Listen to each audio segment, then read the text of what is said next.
To many Americans, Britain seems to be a very strange place indeed. They're quite rightly impressed at the fact that we all personally know the Queen. They, very understandably, believe our accent makes us sound intelligent, and are prone to feel offended and somewhat flustered when we say the word cunt. But out of all of the little cultural differences that divide us, perhaps the biggest one is that of guns. In America, millions of people legally own a gun. In Britain, on the other hand, less than 1% of the population legally owns a gun. In America, politicians and members of the public alike often have very heated debates on this issue. In Britain, gun control is pretty much a non-issue. Most of us have barely ever seen a gun, let alone wielded one, or dare I say even fired one. Now, on the point of gun control, most people in Britain believe the cultural differences we have with our American cousins are down to two core reasons. One, unlike Americans, British people don't have a constitutional right to bear arms. Two, Americans are stupid. In reality, however, the situation is a little different, because in fact, British people do have a constitutional right to bear arms, and as painful as it is for me to admit, Americans are really no more stupid than the rest of us. But in order to properly explain Britain's relationship with guns, we need to take a little journey back in time. As part of a series of long and complex events that for once have absolutely nothing to do with tea or invading other people's countries, King James II was overthrown in 1688 following the Glorious Revolution, and in his place came Queen Mary II with her husband, William of Orange. Together, they became Britain's first constitutional monarchs, with the aforementioned constitution being the Bill of Rights 1689. Unlike many countries, Britain's constitution is unwritten, or perhaps a better description is that it's not centralized. There is no single document called the British Constitution. Instead, there are several documents and traditions which have piled up over the years like layers of sediment that cumulatively form the British Constitution. There's nothing quite as British as a set of unofficial rules which, despite not being official, cannot be broken under any circumstances. Royal Mail for sale, Queen's Head privatised. That is, with the notable exception of the right to bear arms. In the 1689 Bill of Rights, there is a section titled Subjects' Arms, and it reads as follows. The subjects which are Protestants may have arms for their defence suitable to their conditions and as allowed by law. Now, the Bill of Rights was of course enacted a long time ago, but despite that, this provision on guns has never actually been repealed, and so is still perfectly valid law. For those who are interested, Lord Justice Laws goes into this in detail in the case of Thoburn and Sunderland City Council.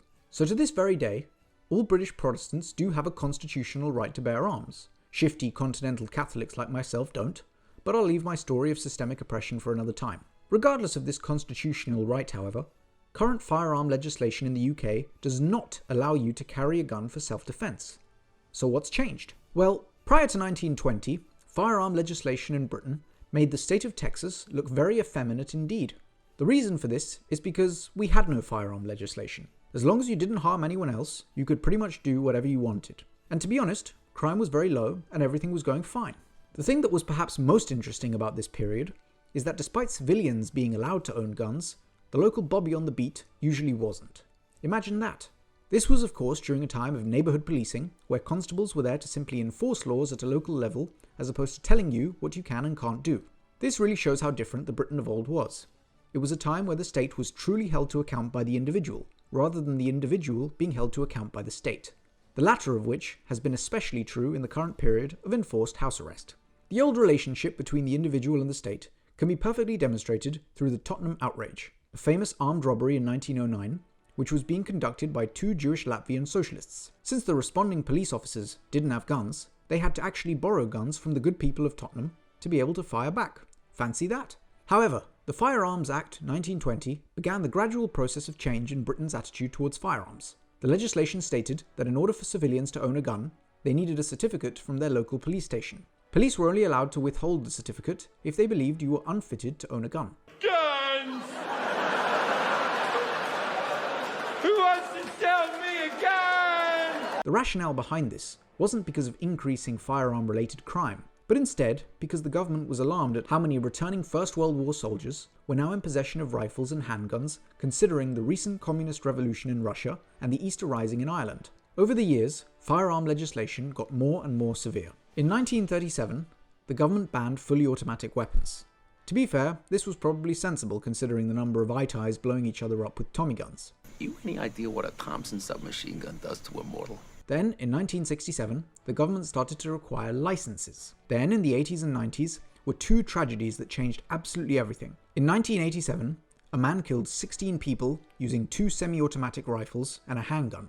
This led to the banning of all semi-automatic and pump-action rifles. In 1996, another man killed 16 primary school children and a schoolteacher in Dunblane with 4 legally held pistols. This led to a ban on all handguns which were .22 caliber and up. And that's pretty much where we are now.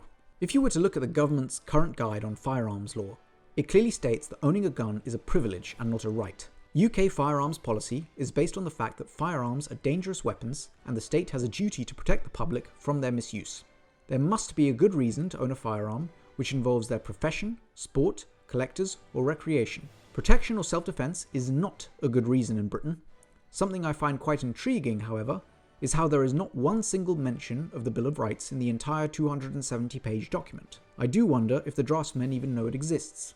If you compare the British and American governments' respective attitudes towards firearms, what you find is a huge difference in ideology. America, as an independent country, was formed in 1776, and its founding fathers had carefully studied what had gone well and what hadn't gone well in countries like England, and wanted to learn from our mistakes. The founding fathers believed that the best society would be one which was entirely centered around the individual, and their pursuit of life, liberty, and happiness. I did make a video last week about why you won't ever be happy, but that's neither here nor there.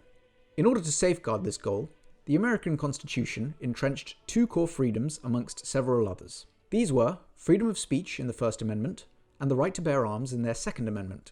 Despite the British Bill of Rights having both of these same freedoms, the American Constitution solidified them far more strongly than in its British counterpart.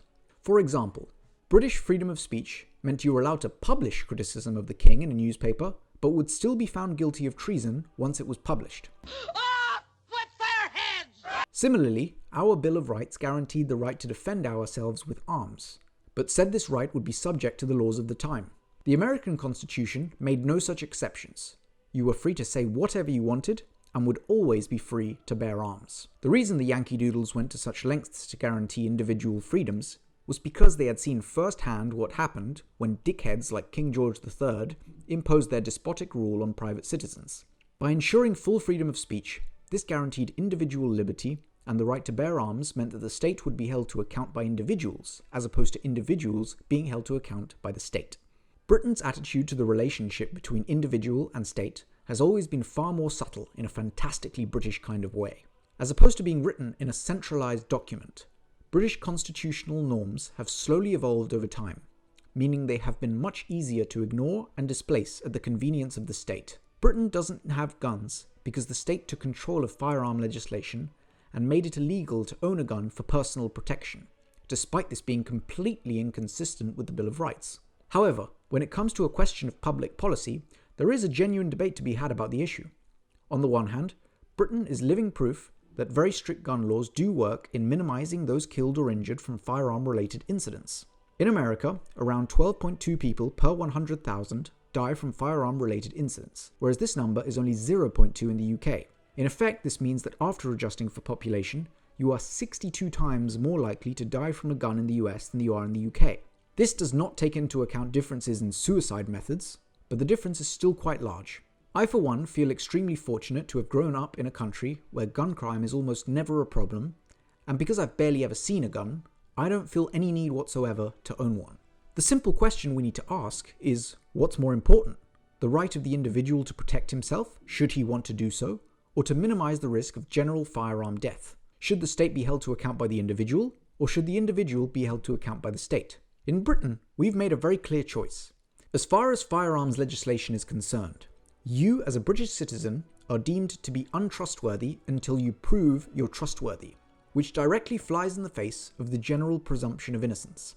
Similarly, regardless of how unlikely it is for the British government to become a genocidal tyranny, you wouldn't have a right to protect yourself from that government were that to happen.